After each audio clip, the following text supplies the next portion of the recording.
एक आदमी की गाय जो है ना, गाय मस्जिद में घुस गई। वो जो इमाम साहब रहे ना मस्जिद के, उसका नाम था लठ मौलवी साहब, लट्ठी रखते थे।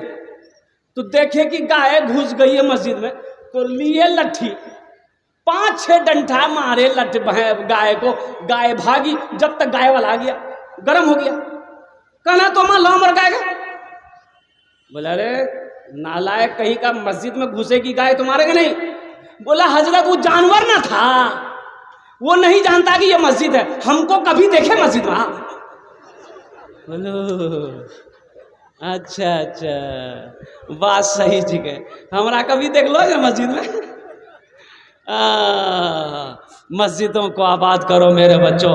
मस्जिदों को जो आबाद करता है अल्लाह उसकी ज़िंदगी को आबाद कर देगा। जो मस्जिदों को आबाद करता है अल्लाह उसके घर को आबाद कर देगा। जो मस्जिदों को आबाद करेगा अल्लाह उसके ख़ानदान को आबाद कर देगा। नमाज पढ़कर देखो क्या मिलता है, नमाज पढ़कर तो देखो क्या मिलता है।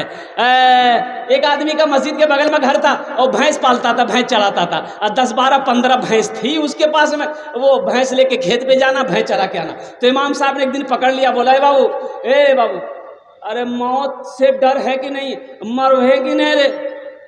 बोला हाँ हजरत, मौत जब रहते तो मरे लगते। बोले तो भैंस के पीछे में कहाँ पड़ा हुआ, घर के बगल में मस्जिद है, नमाज तो पढ़, अल्लाह तेरी रोजी को बढ़ा देगा। बोला हजरत अल्लाह रोजी को बढ़ा देगा क्या, कैसे बढ़ाएगा? बोला जो तुम भैंस पालते हो ना, अल्लाह दूध में बरकत अता फरमा देगा, ढेरी दूध। बोला हजरत आज तक हमको मालूम नहीं था ये बात, ठीक है कल से हम पढ़ेंगे। अजान 5 बजे होती थी, 4 बजे भोर में मस्जिद पहुंच गया, फजर में नमाज पढ़ा बेचारा। और नमाज पढ़ के जैसे ही घर आया थे, एक भैंस मर गई। बोला वहां देखो, अब ये फजर पढ़ लो से एक भैंस मरी गई। भागा भागा मस्जिद गया, बोला इमाम साहब गजब हो गया। बोला क्या हुआ? बोला अभी फजर पढ़ी एक भैंस मर गई। तो इमाम साहब ने कहा कि अल्लाह तुम्हारा इम्तिहान ले रहा है। क्या तुम घबरा गए? बोला नहीं घबराए नहीं। बोले जो घर आ गया, जोहर की अजान हुई तो बड़ा डरते डरते मस्जिद जा रहा था, सोच रहा था कहीं दूसरी भी ना चली जाए। और जोहर की नमाज पढ़ के इत्तफाकन कहीं जैसे ही घर आया, दूसरी भैंस मर गई। सर पकड़ के बैठ गया, बोला समझ गए हम, 5 वक्त की नमाज है, 5 भैंस चली जाएगी।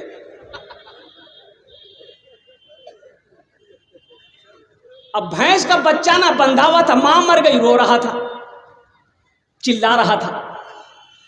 तो उन बच्चों की तरफ देखकर बोला कि ज्यादा चिल्लाओ मत, ये फर्ज पढ़े, तुम्हारी मां मर गई और तुम्हारे लिए फर्ज नहीं पढ़ना पड़ेगा, 2 रकात नफल पढ़ेंगे ना, तुम्हारा चिल्लाना बंद हो जाएगा, तुम भी चले जाओगे। मेरे बच्चों, नौजवानों, नमाजों की पाबंदी करो, इंशाल्लाह ठीक है। आइंदा से गफलत में वक्त गुजरा है, नमाज नहीं पढ़ते थे, भूल भी, अल्लाह के बारगाह में तौबा करना है कि इंशाल्लाह आइंदा ऐसी भूल नहीं होगी। एक वादा करो कि इंशाल्लाह आज की फजर से लेकर मौत की सुबह तक इंशाल्लाह 5 वक्त की नमाज पाबंदी के साथ पढ़ेंगे। मेरा कितना बच्चा नौजवान तैयार है? जरा हाथ उठाओ। इंशाल्लाह पक्का वादा करना है, इंशाल्लाह पक्का वादा करना। मेरे बच्चों, नमाज पढ़कर देखो, नमाज में क्या मिलता है, नमाज पढ़कर देखो। नमाज के बोलो ना काज আছে, काज के बोलो আমার নামাজ আছে, নামাজ के बोलो ना কাজ আছে, কাজ के बोलो আমার নামাজ আছে। आपने वादा किया है, अल्हम्दुलिल्लाह हम दुआ करते हैं अल्लाह हमारे बच्चों को पक्का सच्चा नमाजी बना दे। आमीन बोले तो अल्हम्दुलिल्लाह। कबूलियत की घड़ी, ऐसा वैसा नमाजी नहीं। एक आदमी दिल्ली से आ रहा था, सीमांचल पकड़नी थी, टिकट था नहीं, सोचा काउंटर में लेकर टिकट ट्रेन में चढ़ जाएंगे। दिल्ली रेलवे स्टेशन पहुंचा, देखा काउंटर में बहुत भीड़ है, टिकट लेते हैं तो ट्रेनें छूट जाएगी। आदमी बड़ा चालाक था, टिकट नहीं लिया, बोला टिकट नहीं लेंगे, ट्रेन में चढ़ जाते हैं, टीटी आएगा ना, कुछ घूस घास दे करके निकल जाए। ट्रेन खुल गई, भाई टिकट लिया?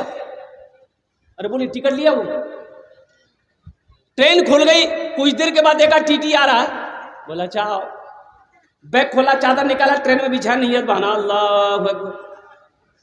टीटी आके बगल में खड़ा हो गया कि जैसे ही सलाम फेरेगा टिकट लेगा। ये टीटी को कनखी से देख लिया, कि टीटी बगलों में खड़ा गए, सलाम फेरा, फिर नियत भर लिया अल्लाह अकबर। यानी टीटी को ये बोलने का मौका ही नहीं देता था। टीटी भी बड़ा जिद्दी था, पलथी मार के बैठ गया, बोला हमको समझ में आ गया तुम्हारे पास टिकट नहीं है, पढ़ो कितनी नमाज पढ़ते हो तुम, जब तक हम टिकट लेंगे नहीं हिलेंगे नहीं। ये भी बिहार का आदमी था, दिले दिल सोचा कि तुम भागोगे कैसे, हमको पता ना है। बस सलाम फेर कर खड़ा हुआ, जोर से बोला नियत करता हूं मैं 200 रकात नमाज की, दिल्ली से लेकर पटना तक, अल्लाह अकबर।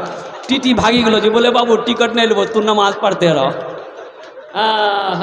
मेरे बच्चों पक्का सच्चा नमाजी बनो, मेरे बच्चों नमाजों की पाबंदी करो, मेरे बच्चों नमाज पढ़ो, अल्लाह चेहरे पे नूर पैदा फरमा देगा। नमाज पढ़ो, अल्लाह तेरी रोजी को बढ़ा देगा। नमाज पढ़ो, अल्लाह तेरी रिस्क में बरकत अता फरमा देगा। नमाज पढ़ो, अल्लाह तेरी तिजारत में बरकत दे देगा। नमाज पढ़ो, अल्लाह तेरी उम्र को बढ़ा देगा। नमाज पढ़ो, अल्लाह तेरी औलादों को फरमा बरदार बना देगा। नमाज पढ़ो, अल्लाह घर के अंदर में सुकून और चैन पैदा फरमा देगा। नमाज पढ़ो, अल्लाह मुसीबतों से तुम्हारी हिफाजत फरमाए। इंशाअल्लाह पढ़ेंगे नमाज, हाथ उठा। बस अपनी बातों पे आता हूँ। ये मस्जिद का जलसा, मस्जिद अल्लाह का घर है। जन्नत में महल कौन कौन बनाओगे, हम दुआ करेंगे कबूलियत की घड़ी, हाथ उठा दो इंशाअल्लाह। जन्नत में महल कौन कौन बनाओगे? अल्हम्दुलिल्लाह, अल्हम्दुलिल्लाह सुम्मा अल्हम्दुलिल्लाह। ये मेरी बात नहीं है, ये मेरी बात नहीं है। इसके रावी कौन? हजरत उस्मान गनी रज़ी अल्लाह ताला अन्हु। कौन उस्मान? जिसको ज़ुन्नूरैन का खिताब मिला। कौन उस्मान? वो उस्मान जो दामाद मुस्तफ़ा हैं। कौन उस्मान? वो उस्मान जिसके निकाह में अल्लाह के रसूल ने ये के बाद दिगरे 2 बेटियों को निकाह में दिया है। कौन उस्मान? जिसको जन्नत की बशारत अल्लाह के रसूल सल्लल्लाहु अलैहि वसल्लम ने कई मरतबा अता फरमाया है। वो हजरत उस्मान गनी रावी है, फरमाते हैं कि मन बना लिल्लाह मस्जिदन बनल्लाहु लहू बैतन फिल जन्ना, जिसने दुनिया में अल्लाह का घर बनाया, अल्लाह उसके लिए जन्नत आलीशान महल बनाए। अल्लाह जन्नत में क्या बनाएगा भाई? बोलो भाई, अल्लाह क्या बनाएगा? जो मस्जिद बनाएगा अल्लाह उसके लिए क्या बनाएगा भाई? बोलो भाई, अल्लाह उसके लिए जन्नत में आलीशान महल बनाएगा। तो मेरे भाइयों, ये ज़मीन यही रह जाएगी, ये दौलत यही रह जाएगी, ये कोठी यही रह जाएगी, ये बिल्डिंग यही रह जाएगी, ये सोना यही रह जाएगा, ये चांदी यही रह जाएगी। ओह, सब छोड़कर चले जाओगे। क्यों नहीं रहती ज़िंदगी? अरे वहाँ जन्नत में महल बना लो।